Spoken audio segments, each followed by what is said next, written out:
अस्सलाम वालेकुम। जी तो नाज़रीन, कामयार और आयज़ा की शादी की डेट फ़िक्स हो जाती है, लेकिन फ़ारिया को ये बात किसी भी सूरत में बर्दाश्त नहीं होती। वो अपने माइंड से एक ऐसा प्लान तैयार करती है और ख़ावर को कॉल करती है कि हम दोनों का मकसद तो एक ही है और इसलिए मैं तुम्हें चाहती हूँ कि तुम मेरे साथ इस मकसद में शामिल हो जाओ। ख़ावर उसकी बात को सुनता है और कहता है कि तुम क्या चाहती है। वो कहती है कि हम दोनों का मकसद एक ही है। अगर तुम चाहती है कि तुम्हें आयरा वापस मिल जाए तो कल मेरे भेजे हुए एड्रेस के ऊपर तुम आ जाना।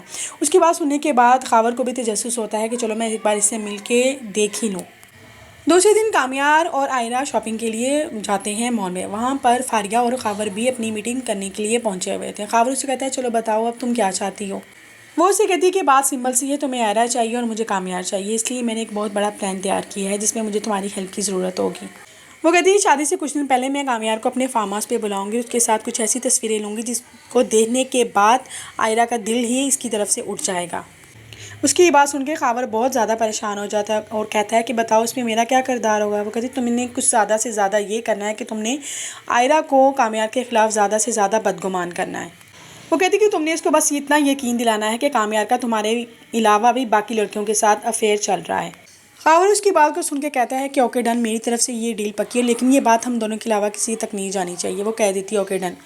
वहाँ से कामयार और आयरा भी शॉपिंग के लिए मॉल से निकल रहे होते हैं कि उनके सामने आगे ख़ावर खड़ा हो जाता है।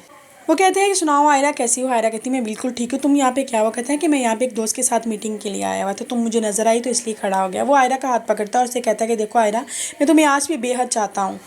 वो उसे कहती है कि मेरे काबिल है या नहीं है, लेकिन तुम मेरी हाथ छोड़ो। कामयार जब ये उसकी हरकत देखता है तो कामयार को बेहद गुस्सा आता है। कामयार खींच के उसके मुंह के ऊपर थप्पड़ लगा देता है। आयरा इन दोनों के दरमियान आ जाती है, उसको कहती है कि छोड़ दो इसे। वो कहता है मैं तुम्हें लास्ट वार्निंग देना हूँ, अगर तुम मुझे आयरा के करीब नजर आए तो मुझसे बुरा ख़ावर कोई नहीं होगा। उसके बाद कामयार आयरा को लेकर वहाँ से निकल जाता है और ख़ावर अपने मकसद में कामयाब हो जाता है। आयरा उसको कहती है कि तुम ख़ावर को देख के इतने ज़्यादा गुस्से में क्यों आ जाते हो। वो कहता है तुम्हारे साथ बदतमीज़ी करता है और क्या मतलब मैं खामोशी से बैठा देखता रहूँ। कामयार आयरा को घर छोड़ के वापस आ जाता है। जब वो घर वापस आता है तो उसे फारिया की कॉल आती है। फारिया कहती है तुम्हारी शादी होने वाली है, तो मैं चाहती हूँ तुम एक अच्छे दोस्त होने के नाते पहले मुझे थोड़ा सा टाइम दे दो, फिर तुमने तो सारी ज़िंदगी आयरा के साथ रहना है। कामयार उसकी बात मान लेता है और कहता है मुझे कहाँ आना होगा। वो कहती है कि तुम मेरे फार्म हाउस पे आ जाओ। कामयार फ़ायरा से मिलने आता है और फ़ायरा जल्दी से ख़ावर को कॉल करके कहती है कि जिस तरह कामयार मेरे रूम में है तुमने जल्दी से बस उसकी पिक्स लेनी है ताकि हम बाद में फ़ायदा उठा सकें।